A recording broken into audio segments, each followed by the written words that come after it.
So let's look at this question. कह रहा है when there is no air in initial bronchioles, जब initial bronchioles में कोई air नहीं होती है, ठीक है ना, they do not collapse, it is due to, देखिए हमने ये चीज पढ़ी है, आप थोड़ा सोचिए, क्या आपने ये सेंटेंस पहले भी कहीं पढ़ा है? यस, ये आपने ट्रेकिया के कॉन्टेक्स्ट में पढ़ा है। जो आपने ट्रेकिया के कॉन्टेक्स्ट में पढ़ा है वही लॉजिक आप यहां पर लगाओगे। ट्रेकिया के कॉन्टेक्स्ट में आपने क्या पढ़ा है कि ट्रेकिया के अंदर कार्टिलेजिनस रिंग्स होती हैं। वो कार्टिलेजिनस रिंग्स क्यों होती है? ताकि जब हवा निकल भी जाती है या एक्सपायर कर देते हैं आप हवा को, ठीक है ना, तो बाहर का प्रेशर ज्यादा होता है, अंदर का कम होता है, ठीक है, तो हवा जाने के बाद बाहर के प्रेशर से वो कोलैप्स ना हो, उसके लिए आपके ट्रैकियल रिंग्स होती हैं, ट्रैकिया में रिंग्स होती हैं, कार्टिलेजिनस रिंग्स होती हैं सी शेप की, जिन्हें हम ट्रैकियल रिंग्स कहते हैं। तो वही लॉजिक आपको इस क्वेश्चन में भी लगाना है। क्यों लगाना है?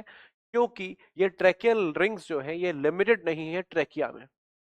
नाम ट्रैकियल रिंग्स है, नाम कार्टिलेजिनस रिंग्स है, कई लोग ट्रैकियल रिंग्स भी बोलते हैं, लेकिन ये सिर्फ ट्रैकिया में नहीं होती है, ट्रैकिया में होती है, ब्रोंकस में होती है, एंड इनिशियल ब्रोंक्यूल्स में भी होती है, ठीक है। तो इसलिए इनिशियल ब्रोंक्यूल्स की बात की जा रही है, इसलिए यहां पर ट्रैकियल रिंग्स होती हैं, वही प्रिवेंट करेंगी कोलैप्स करने से। सेम ट्रैकिया वाला लॉजिक यहां लगेगा।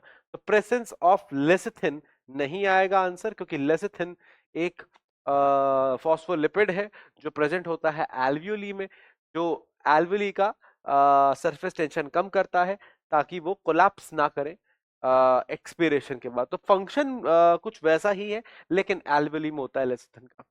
Then presence of pulmonary surfactant, ये एक ही बात है। सरफैक्टेंट जो केमिकल होता है एल्वियोली में फॉस्फोलिपिड, वो लेसिथिन ही है। तो ये सेम ऑप्शंस है, अलग अलग तरीके से दे रखे हैं।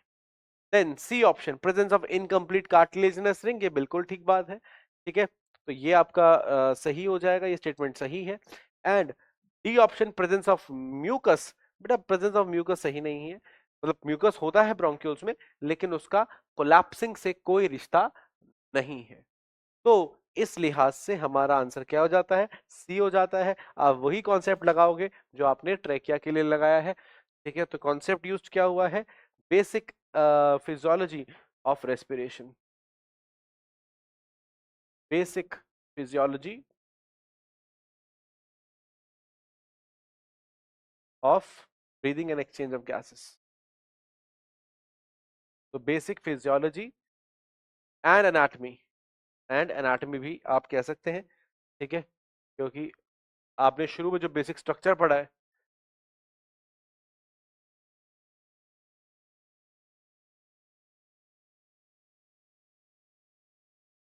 ऑफ रेस्पिरेटरी सिस्टम जो आपने पढ़ा है, उसमें ये दोनों बातें आपकी एनसीईआरटी में दे रखी है।